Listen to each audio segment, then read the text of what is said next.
Shalom Bapak Ibu Saudara yang dikasihi Tuhan. Senang bisa berjumpa kembali dengan Bapak Ibu semuanya dalam pembacaan Alkitab setiap hari.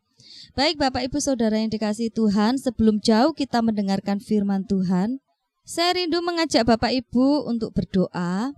Mari kita berdoa. Tuhan, kami mengucap syukur hari ini. Kami percaya setiap firman-Mu yang kami baca kapanpun dan dimanapun kami berada, itu menjadi kekuatan atas hidup kami dan mampu menuntun setiap jalan-jalan kami untuk kami boleh berjalan menuju setiap rancangan-rancangan terbaik-Mu atas hidup kami. Terima kasih Tuhan Yesus, berfirman-Lah dan kami siap untuk mendengarkan. Di dalam nama-Mu Tuhan kami Yesus Kristus, kami sudah berdoa dan mengucap syukur. Haleluya, amin. Baik Bapak Ibu Saudara yang dikasihi Tuhan, saya tidak tahu apa yang menjadi beban, persoalan atau pergumulan dari Bapak Ibu saat ini. Mungkin saat ini kita benar-benar butuh bantuan atau pertolongan mendesak dari Tuhan. Tapi kenyataannya sudah berdoa pun seolah-olah pertolongan itu tidak kunjung datang. Dan kita berpikir seolah-olah Tuhan tidak pernah mendengarkan doa kita. Lalu sebagai orang percaya, kalau kita menemui hal-hal seperti ini atau mengalami kejadian-kejadian seperti ini, mungkin Tuhan izinkan kita sedang bergumul. Apa tindakan yang harus kita lakukan ketika kita menanti-nanti pertolongan Tuhan?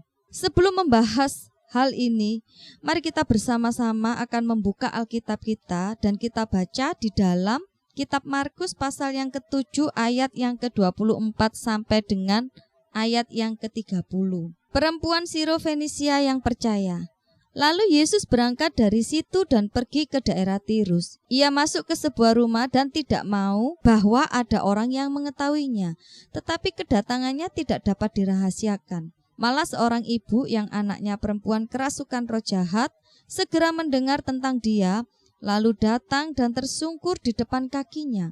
Perempuan itu seorang Yunani bangsa Sirofenisia.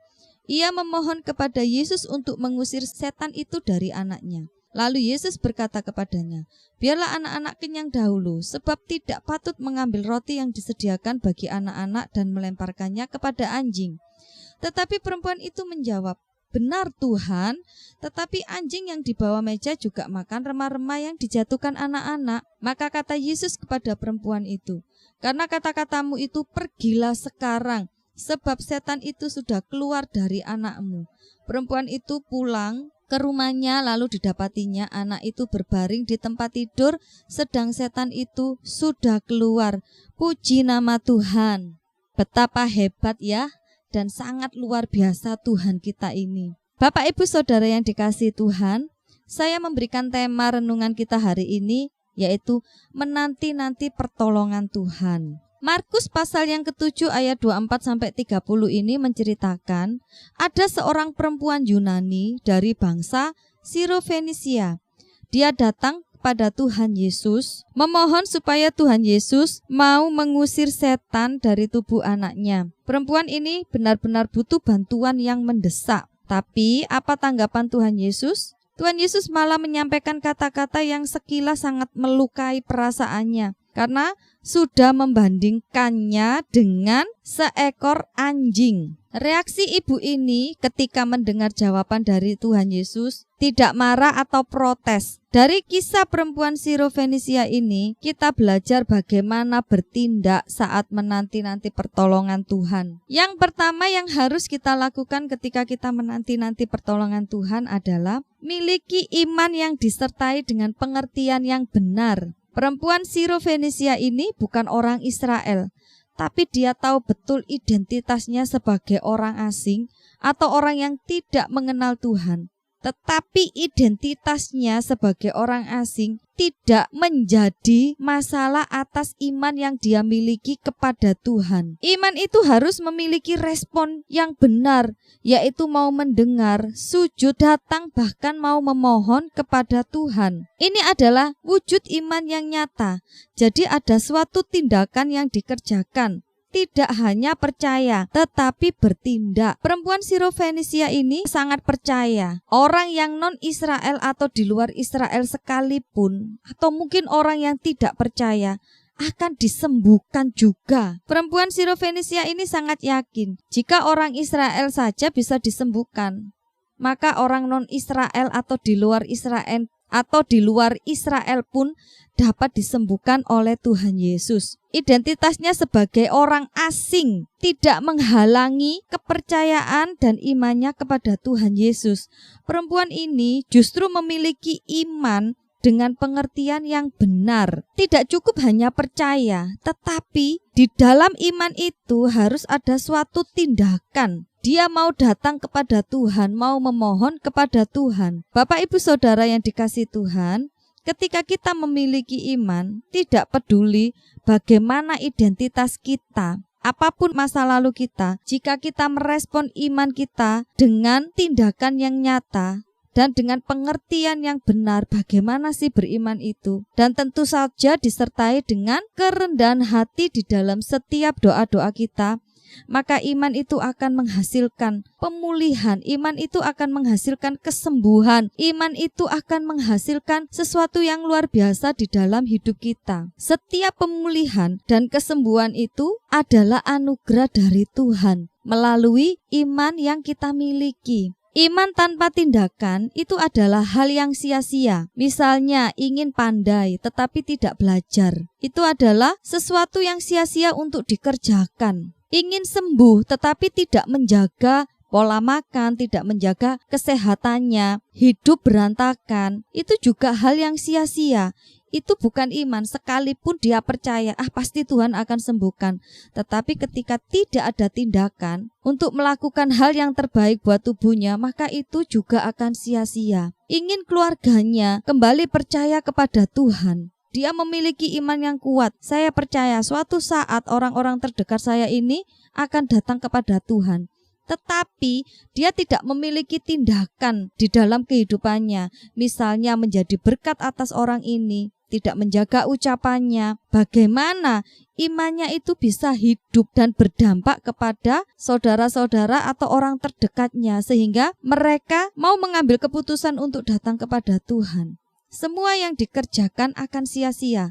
Sebesar apapun iman yang kita miliki, kalau kita tidak memiliki tindakan yang tepat, tidak memiliki pengertian yang tepat, maka itu semuanya akan sia-sia. Tuhan akan melakukan semua bagiannya. Tugas kita adalah lakukan semua bagian kita. Jadi mari kita miliki iman yang disertai dengan pengertian yang benar. Artinya iman itu juga memerlukan suatu tindakan yang nyata. Yang kedua, apa yang harus kita lakukan saat kita menanti-nantikan pertolongan Tuhan? Yaitu memiliki harapan yang kuat kepada Tuhan. Perhatikan kata-kata di ayat yang ke-27, tetapi anjing yang di bawah meja juga makan remah-remah yang dijatuhkan anak-anak. Perempuan ini tidak menanggapi negatif perkataan Tuhan Yesus. Jawaban Tuhan Yesus itu justru menguatkan dia untuk semakin percaya bahwa masih ada harapan kalau Tuhan akan menolongnya. Dia mengatakan, tetapi anjing yang di bawah meja juga makan remah-remah yang dijatuhkan anak-anak. Dia benar-benar memperlihatkan harapan terbesarnya kepada Tuhan Yesus, bahwa Tuhan Yesus sanggup untuk menolong anaknya. Sama halnya dengan kita.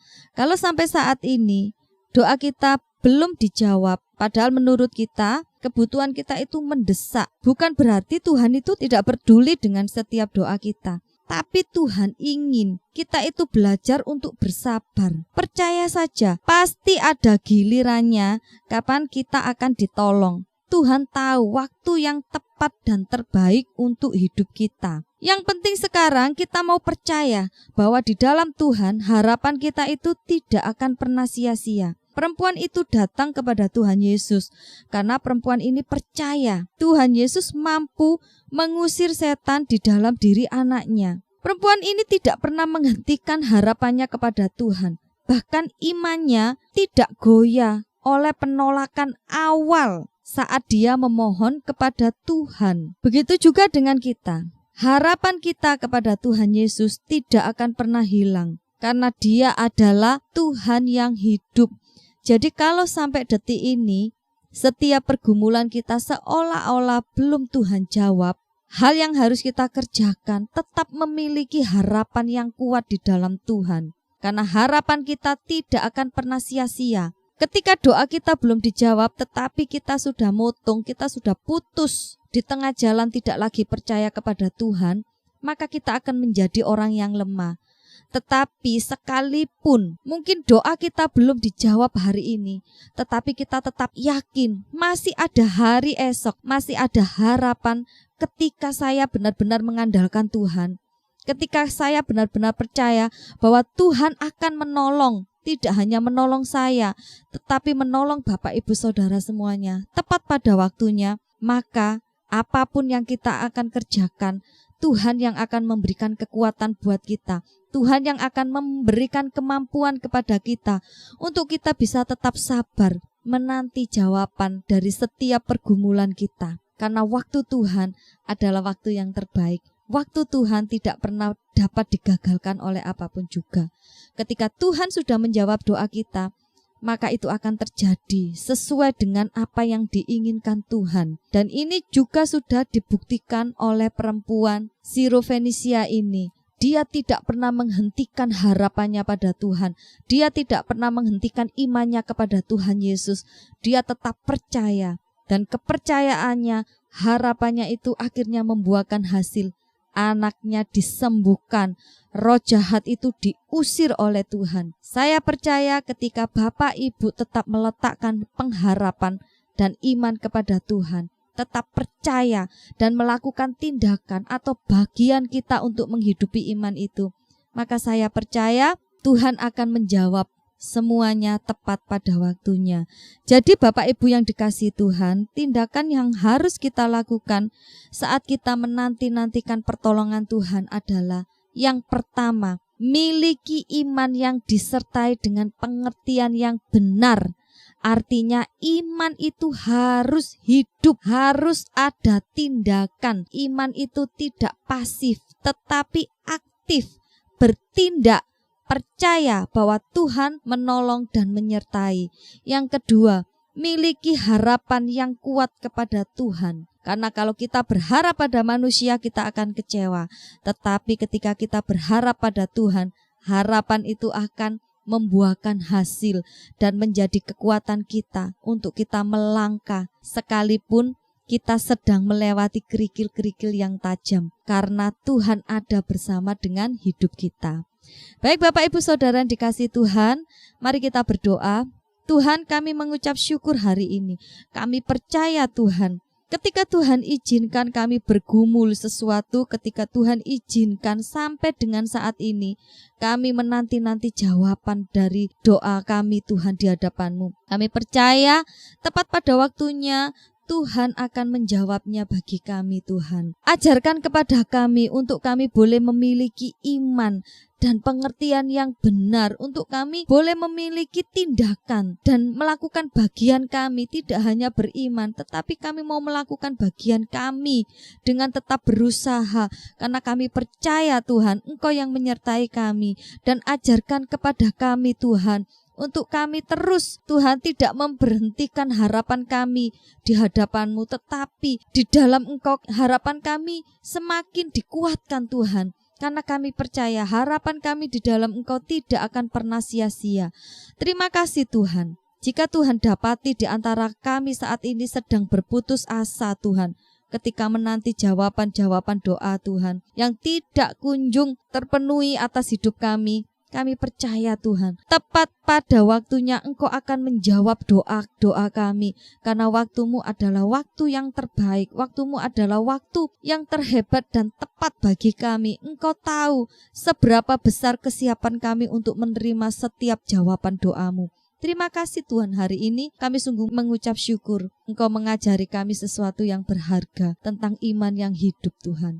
Terima kasih Bapa, di dalam nama-Mu kami sudah berdoa dan mengucap syukur. Haleluya, amin. Terima kasih, Tuhan Yesus memberkati kita semua.